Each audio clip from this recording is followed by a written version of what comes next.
અને ત્યાં આગળ બધા જ ચારણો હતા, લગભગ ચારણો હતા, કારણ કે મેઘાણી સાહિત્ય કેન્દ્ર હતું. મુખ્ય મહેમાન તરીકે પૂજ્ય મોરારી બાપુ હતા અને રૂપાલા સાહેબ એના હતા, અને બાકી વસંતભાઈ, યોગેશભાઈ, સામે પાલુ ભગત, વિશાળ ચારણ ડાયરો હતો.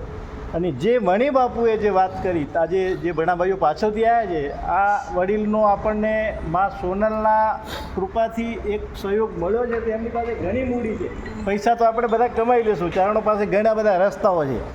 હમણાં મારી ઓપીડી 500ની હોય તો 25 લાખવાળા ઓપીડીવાળા છે. તો એ એમની એક જ ઓપરેશન કરે તો એમને એવા છે ચાવડા ને, એ તો આપણને મળી જશે, પણ આ મૂડી નહીં મળે.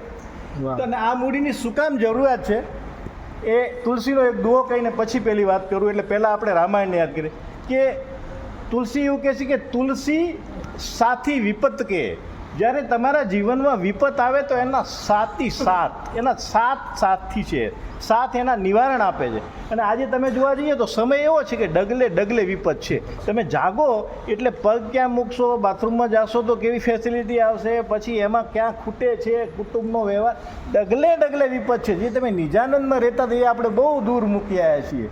બાપુએ જેમ કવિતાઓને કીધું ને કે તું ક્યાં હતો ને તું ક્યાં છે. જો આપણે એક ચારણ તરીકે ને જો દેવી ગુણ તરીકે બોલે તો આપણે અત્યારે સૌથી વધારે દુઃખી કોઈ હોય તો આપણે છીએ, કારણ કે આપણે વારસો મૂકી શકતા નથી, આ સ્વીકારી શકતા નથી, એના વગર જીવી નથી શકતા. તો તુલસી સાથી વિપત કે સાત કયા કયા, તો કે વિદ્યા, વિનય, વિવેક. આજે વિદ્યા જે પ્રકૃતિના માં પરાબ્રહ્મા કહો કે ઈશ્વર કહો, એના તમામ રચનાઓમાં જે સુવ્યવસ્થિત ચાલે છે, જેના તાલમાં તાલ મિલાવે છે, જે એનો વાહક બને છે, એ વિદ્યા. આજે હાડકું તોડીને આવ્યો તો એ એના માટે ખરાબ છે, પણ એ માણસને નોર્મલ બનાવો તો આ એક વિદ્યા છે. એમ કોઈનું ભાગેલું મન કરવું એ પણ એક વિદ્યા છે. તો તુલસી સાથી વિપત કે સાથ, વિદ્યા, વિનય, વિવેક, આ ત્રણેયની આપણને ખોટ પડી છે. એ તો ઘણી દૂર જતી છે, પણ આપણે હાવ નજીક હતું ને એ સાહિત્ય, સાહસ, સુસાહિત, સુકૃતિ અને ઈશ્વર ભરોસો એક. આ આપણા પાસે સાતે સાત આપણા વારસામાં મળેલા હતા, કારણ કે આપણી પાસે વિદ્યા પણ જબરજસ્ત હતી. આપણે મળદાને બેઠા કરી શકીએ, આનાથી બીજી વિદ્યા કઈ હોય? આપણા દાખલા છે, આપણી વિદ્યા હતી. વિનય અને વિવેક ચારણ એક દોહાની અંદર રાખીને વાત કરજો, એવું કરે તો આખી રાજ સત્તાઓના પલટાઓ એના વિવેકમાં હમાઈ જતી હોય, આખી કથાઓ હમાઈ જતી હોય. આનાથી બીજો વિવેક કયો હોય? તો એ જે સાહિત્ય છે, જે આપણાને વિદ્યા રૂપે, જે શિવ અને પાર્વતીના પુત્રો રૂપે મળ્યું છે, એ આપણા પાસે સહજ હતું. અને ચારણોના વ્રત નેક ટેક માટે આજે હજારો કરોડોના પાળિયા થયેલાના આપણા ત્રાગાના ઇતિહાસ છે, એના એ શૂરવીર જે સૌથી વધારે આજે કઠિન શું છે, માણસને જરીક વાગે ને રાડ પાડે, તો આજે સૌથી વધારે તો જીવ ગુમાવો છે. તો આપણે તો આ કોમને હાલતા જીવ આપી દેવાની રમત છે. એ તો આમ બેઠા હોય ને કે ભાઈ ત્રાગુ હાલે છે ને તો નવ વધુ જતી હોય તો કે હવે અહીંથી આપણે જવાય નહીં, જીવ તો આપણે આપી દઈએ. તો આવું જ એની પાસે હતું ને, એક ભરોસો, એક ભલે રામનો ભરોસો તુલસીનો, પણ આપણને સતત માનો ભરોસો હોય. હવે આવા સાતે સાત ગુણ ફરીથી આપણે ક્યાંક પેદા કરીએ, આ સાતે સાત ગુણ ફરી આપણે મેળવીએ.